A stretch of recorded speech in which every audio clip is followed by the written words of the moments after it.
विक्रम बेताल की 8वीं कहानी सबसे बढ़कर कौन। अंग देश के एक गांव में धनी ब्राह्मण रहता था। उसके 3 पुत्र थे। एक बार ब्राह्मण ने एक यज्ञ करना चाहा।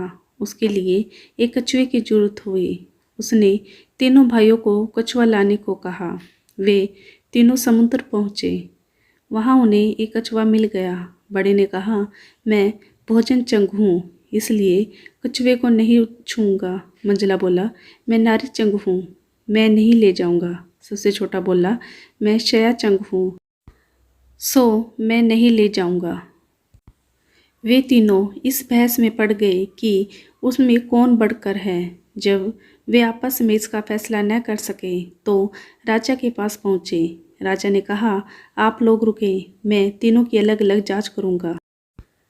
इसके बाद राजा ने बढ़िया भोजन तैयार करवाया और तीनों खाने बैठे। सबसे बड़े ने कहा, मैं खाना नहीं खाऊंगा, इसमें मुर्दे की गंध आती है। वह उठकर चला। राजा ने पता लगाया तो मालूम हुआ कि वह भोजन शमशान के पास के खेत का बना था। राजा ने कहा, तुम सचमुच भोजन चंग हो, तुम्हें भोजन की पहचान है। रात के समय राजा ने एक सुंदर वेश्या को मंझले भाई के पास भेजा। जो ही वह वहां पहुंची कि मंझले भाई ने कहा, इसे हटाओ यहाँ से, इसके शरीर से बकरी के दूध की गंध आती है। राजा ने यह सुनकर पता लगाया तो मालूम हुआ कि वह वेश्या बचपन में बकरी के दूध पर पली थी।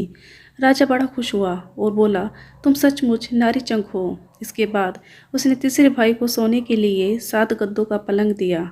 जैसे ही वह उस पर लेटा कि एकदम चीख कर उठ बैठा। लोगों ने देखा उसकी पीठ पर एक लाल रेखा खींची थी। राजा को खबर मिली तो उसने बिछोने को दिखवाया। 7 गद्दों के नीचे उसमें एक बाल निकला। उसी से उसकी पीठ पर लाल लकीर हो गई थी।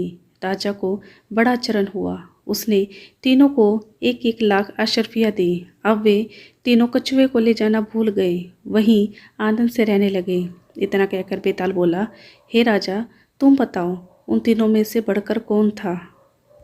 राजा ने कहा, मेरे विचार से सबसे बढ़कर शया चंग था, क्योंकि उसकी पीठ पर बाल का निशान दिखाई दिया और ढूंढने पर बिस्तर में बाल पा भी गया। बाकी 2 के बारे में तो यह कहा जा सकता है कि उन्होंने किसी से पूछ कर जान लिया होगा। इतना सुनते ही बेताल फिर पेड़ पर जा लटका।